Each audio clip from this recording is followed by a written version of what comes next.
The little girl held her father's hand as they walked slowly through the long hospital corridor. The floor was shiny and cold, and the lights above felt too bright for such a quiet place.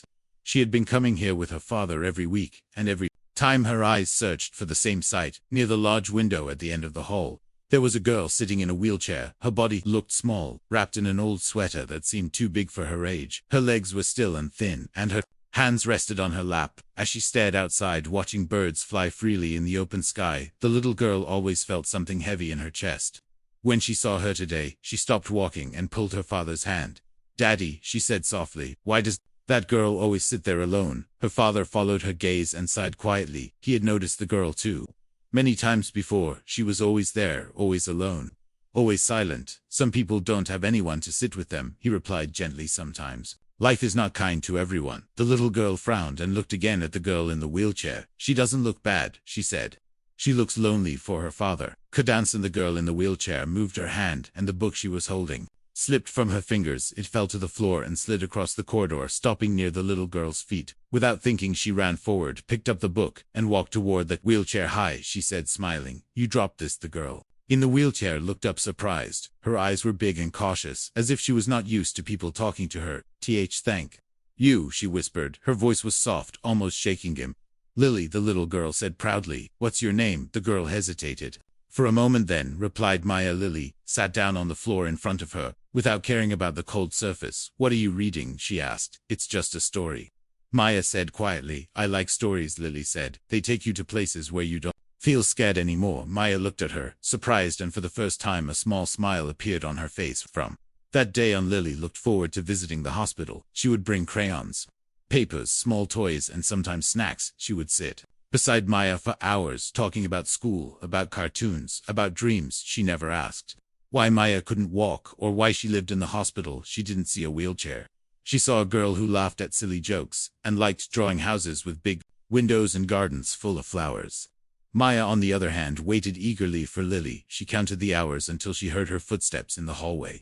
Lily's presence made the long, lonely days shorter and warmer on evening. As they were leaving, Lily suddenly stopped near the exit. She looked up at her father, her eyes serious and full of thought. "Daddy," she asked, "can Maya be my sister?" Her father froze. The question hit him like a wave. He knelt down to her level. "Lily, what do you mean, sweetheart?" he asked. "She is always alone," Lily said quietly. "And if she is my sister, she'll won't be alone anymore. Right, I can share my room, and my toys, and even you." The father felt his chest tighten. He didn't know what to say. He smiled softly and held her close. "Let's talk about this later, okay?" he said. But Lily kept thinking about if. Next day, Lily asked again, this time while sitting next to Maya. "My daddy is kind," she said confidently. "He helps people. Can he be your daddy too?" Maya stiffened her hands, gripping the wheels of her chair. Her smile faded. "I already had a daddy," she whispered. He left. The words were heavy and painful. The father, standing nearby, felt something break inside him. He turned away for a moment to hide his emotions. That night, the father spoke to the hospital staff. What he learned shocked him deeply. Maya had been born with a condition that made it difficult for her to walk. Her mother had cared for her alone until she passed away when Maya was very young. Her father, overwhelmed by responsibility and fear, had abandoned her since then. Maya had moved between hospitals and care homes, never staying long enough to feel safe or look bad. The father lay awake that night. Lily's words echoed in his mind. Can she be my sister? He thought about his comfortable home, his stable job, his quiet life, and how adding another child, especially one with special needs, would change everything. But then he remembered Maya's eyes, the way they lit up when Lily walked in the room, the way she smiled for the first time in years. Next morning, he returned to the hospital alone.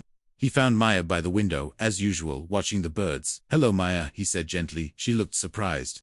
"You're here without Lily?" "Yes," he replied. "Sit in beside her. I wanted to talk to you." Maya looked nervous. She nodded slowly. "My daughter thinks you are very special," he continued. "She talks about you all the time." Maya looked down. "I like her," she said. "She's the only friend I have." He took a deep breath. "Would you like to visit our home sometime, just for a short while?" Maya looked up, her eyes wide. "Really, really?" He smiled. "Yes." Real days turned into weeks. Maya visited their home. At first, she was quiet, afraid to touch anything, afraid to believe it was real. Lily showed her everything: her room, her toys, the backyard where they watched clouds together. Slowly, Maya began to laugh more, speak more, feel more alive. Weekends turned into longer stays, and soon the house felt different, warmer, fuller, more meaningful. Evening. Lily stood in the living room, holding a drawing. It showed 4 stick figures, holding hands to little girls in the middle, a mom and a dad. Daddy, she said softly, you never answered my question. The father looked at Maya, then at Lily and smiled with tears in his eyes. I think I already did, he said. Maya burst into tears. Lily hugged her tightly, and in that moment, the girl in the wheelchair was no longer alone.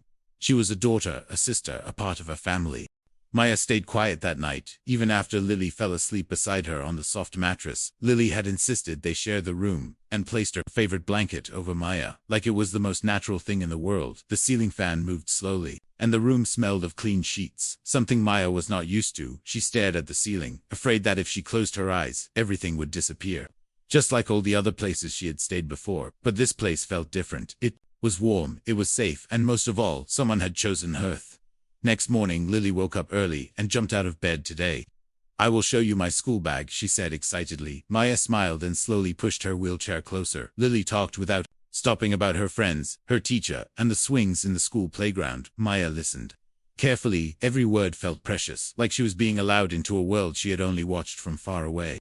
When the father stood at the doorway, watching them, something inside him changed forever. He realized the house no longer felt complete without Maya in it. Over the next few days, the father began adjusting his routine. He learned how to help Maya with her wheelchair, how to prepare her medicine, how to listen when she grew quiet and distant at night. Sometimes Maya would wake up crying from nightmares, where she was left alone in long, white hallways. The father would sit beside her until she calmed down, telling her stories Lily had taught him about brave princesses and flying birds. Slowly, Maya began to trust him, but not everything was easy. There were doctor visits, difficult conversations, and moments where fear returned. One afternoon, after a hospital appointment, Maya overheard a nurse talking about long-term care and whispered costs. Her hands trembled and her face grew pale. When they returned home, she stayed silent, and later that night, she asked a question that made the room heavy. Am I going back? She asked softly. The father knelt in front of her and held her hands. No, he said firmly. You are home now. Maya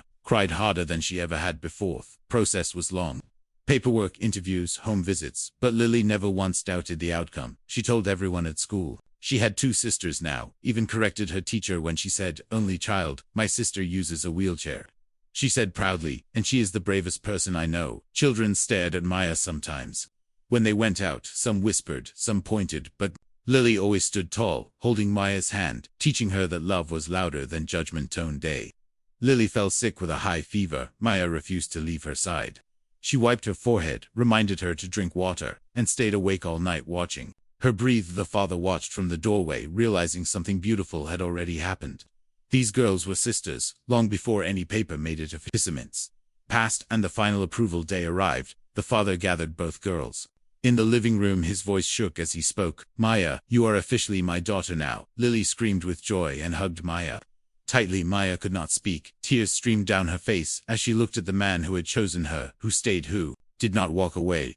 Life continued with new challenges, therapy sessions, school meetings, and slow progress, but every small step was celebrated. The first time Maya stood with support, the first time she laughed loudly, the first time she called him Dad. The word felt like a miracle, and the father held her tighter than ever. Years later, people would see 2 sisters walking into school, one pushing the other, laughing like nothing could break them, and a father watching from the car, his heart full, knowing the most stunning answers in life are not spoken, they are lived.